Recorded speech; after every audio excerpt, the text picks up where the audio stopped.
توحید. او ذکر رسول صلی الله علیه وسلم صحیحینو کې مشهور حدیث دی، سوسو پیری علماء کرامو بیان کړی، تاسو ته به یاد وي، د معاذ بن جبل رضی الله عنه.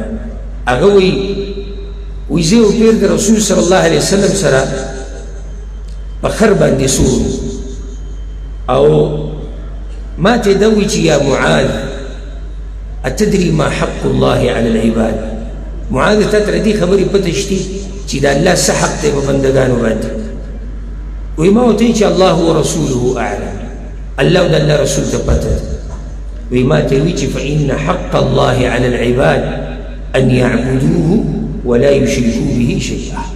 د الله حق په بندګانو باندې دا دی چې د دې الله به بندګي کوي او د دې سره بس شی د ټکیات کې ښه شی او شی چې ویلی شي که نه د الله نه علاوه چې څوک هم دي کائنا من کان، که هغه ملایک دي، که هغه انبیا دي، که هغه اولیا دي، که هغه علما دي، که هغه عوام دي، که ګټه ده، که ونه ده، که قبر ده، او که هر څه، د هر څه پکې دننه راغلی، د ټول هر څه پکې راغلی. ته د الله سره څه شی به نه شریکې، دا د الله حق دی په تا باندې.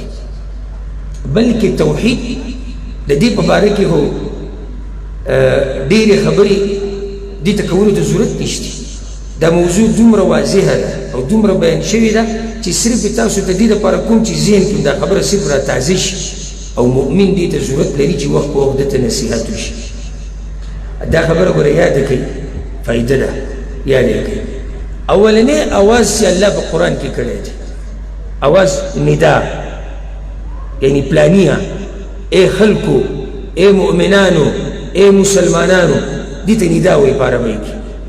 اولنی ندا په قرآن کې هغه الله توحید کړی دی. سورة البقره کې الله رب العزت دا خبره ذکر کړې ده، او دې ته غوږ کېږدي. الله وایي یا ایها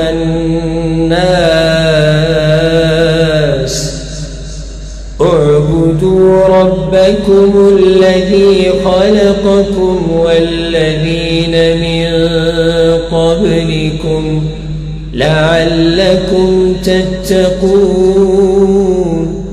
يا أيها الناس، دا أولني أواز دي چې الله قرآن کې کړی خو خلکو ته یې کړی، صرف مسلمانانو ته نه. او هغه اواز د څه دپاره؟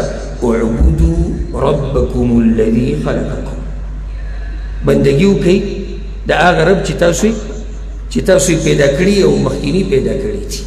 د دې ځینې الله د اولنۍ ندا شروع کړې ده، او قرآن کې ځای په ځای الله رب العزت دا خبره ذکر کړې ده چې توحید د حق د الله دی په بندګانو باندې. خو زه به ته مختصر یو دوه درې آیته صرف دې دپاره ووایم چې توحید د الله حق دی. الله رب العزت قرآن کې دا وایي، سورة بني اسرائیل کې وقضى ربك ألا تعبدوا إلا إياه. وبل ذكر الله وایي واعبدوا الله ولا تشركوا به شيئا. وبل ذكر الله وایي وما أمروا إلا ليعبدوا الله مخلصين له الدين حنفاء. فدي أو دي سبير آيتونه دي.